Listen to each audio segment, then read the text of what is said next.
The highly anticipated film It Ends With Us seemed destined for success from the start. Based on Colleen Hoover's best-selling novel, the project quickly captured public attention, boasting star actress Blake Lively and rising director Justin Baldoni at its helm. At first glance, their partnership appeared harmonious, a pairing poised to deliver one of the most talked-about films of the year. But beneath the surface, tension simmered. While the cameras rolled, whispers of creative disagreements quietly circulated among insiders. Many fans assumed any reported friction was typical Hollywood drama. After all, artistic clashes behind the scenes aren't exactly uncommon. However, no one could have predicted just how dramatically things would escalate once production wrapped. As audiences flocked to theaters, praising Lively's heartfelt portrayal of Lily Bloom, a young woman confronting the cycle of domestic abuse, few suspected the film's storyline would soon be overshadowed by an explosive real-life controversy involving its star and director. Little did anyone realize at the time, this behind-the-scenes tension would soon burst into the public eye, spiraling into one of Hollywood's most shocking legal battles.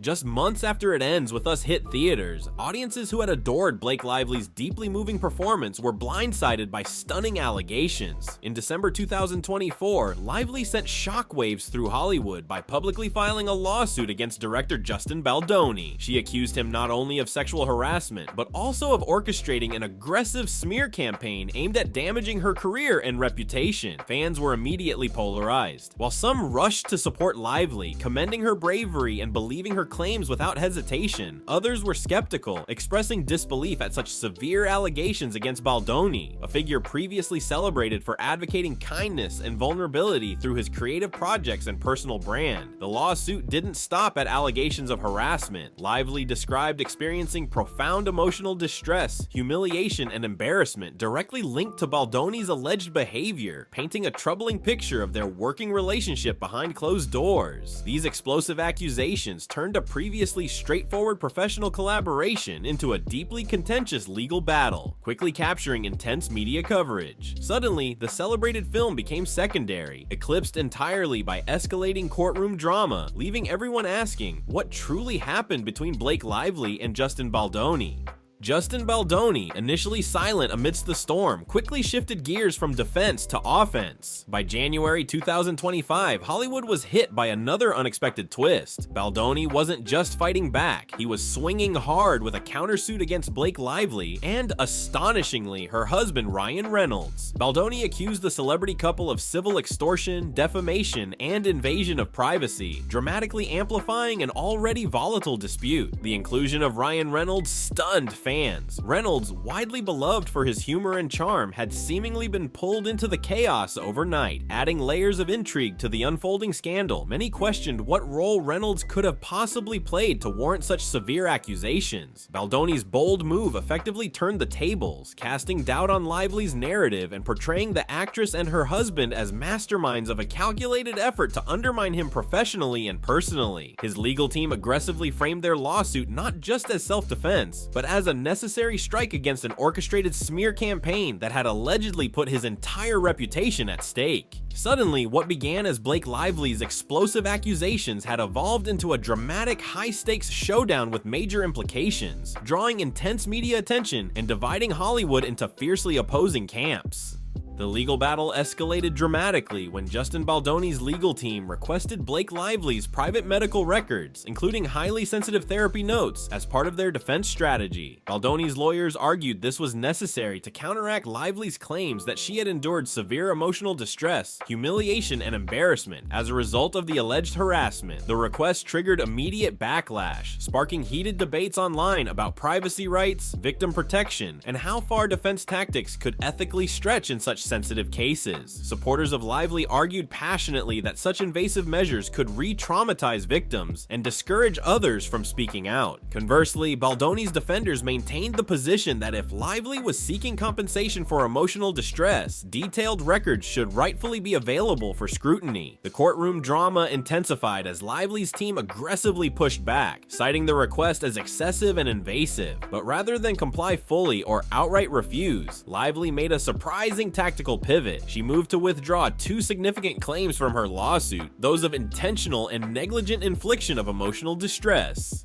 This unexpected shift in strategy instantly raised eyebrows. Why would Lively, seemingly confident in her accusations, now drop key claims? Was this retreat a strategic regrouping or an admission of vulnerability in her legal position? Interestingly, Lively's legal team refused to withdraw the claims with prejudice, meaning she could potentially refile them later, a strategic ambiguity that Baldoni's attorneys labeled manipulative. Baldoni's camp accused her of attempting to dodge accountability while preserving the option to revisit these accusations if convenient later. Lively's lawyers fired back, characterizing Baldoni's aggressive public filings as mere theatrics designed to tarnish her credibility publicly. They insisted her case wasn't weakening, but rather becoming more streamlined, with stronger claims taking precedence. By narrowing the scope of her lawsuit, they argued Lively was strategically positioning herself to highlight the core of her harassment allegations without unnecessary distractions. As public scrutiny intensified, Lively's legal representatives went further, publicly calling out Baldoni's tactics as nothing more than calculated press stunts intended to deflect attention and pressure her into submission. They claimed that the director's aggressive counterclaims had inadvertently opened doors to broader potential damages against him, arguing that Baldoni's approach would ultimately backfire. In a direct statement to the media, Lively's team insisted her allegations of harassment and retaliation remained strong, highlighting that emotional distress remained a critical element of her overall case, even if the specific legal terms around intentional or negligent infliction had shifted. The battle, they declared confidently, was far from over, setting the stage for an even more heated confrontation in court.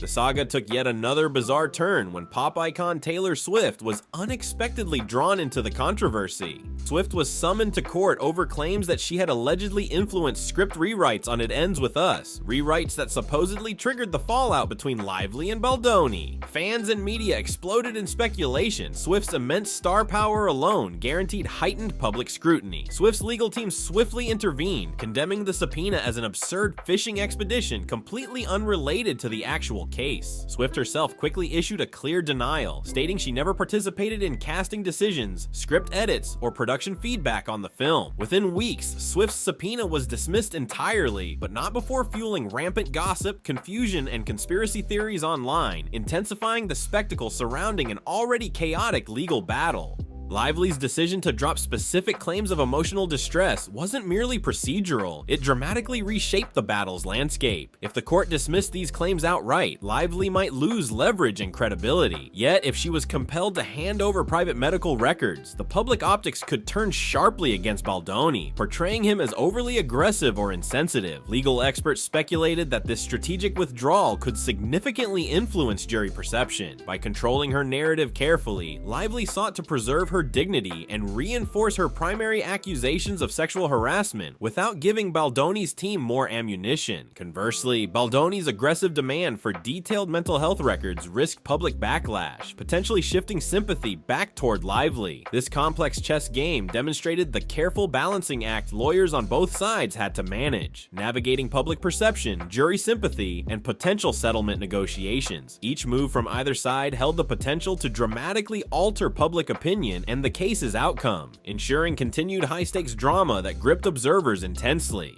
But beyond the immediate spectacle, the implications of Lively versus Baldoni reverberated throughout Hollywood, shining a glaring spotlight on deeper issues: abuse of power, celebrity privacy, and the broader cultural reckoning within the entertainment industry. This explosive case wasn't isolated. It drew inevitable comparisons to recent high-profile trials: Johnny Depp versus Amber Heard, Britney Spears' dramatic conservatorship battle, each dramatically altering public perception of fame, privacy, and justice. Hollywood was visibly shifting, with audiences demanding transparency and accountability from previously untouchable figures. Legal analysts noted how these prominent disputes significantly shaped public discourse around allegations of harassment, emotional trauma, and victim blaming. Celebrities once insulated by PR teams and controlled narratives now navigated volatile, unpredictable media landscapes, forced to confront accusations openly and publicly. For studios, producers, and talent alike, the lessons were stark. Future contractual Contractual arrangements might increasingly include clauses about emotional or psychological disclosures, while the bar for acceptable behavior, both publicly and privately, rose dramatically. The days of quietly settled disputes were fading, replaced by transparent accountability demanded by an increasingly vigilant public. Ultimately, the Lively Baldoni conflict wasn't just a Hollywood drama, it was a bellwether case reflecting cultural shifts around power dynamics, privacy, and the true costs of fame. Audiences everywhere found themselves reevaluating their favorite stars, reconsidering their support, and reflecting deeply on how society handles scandal and controversy.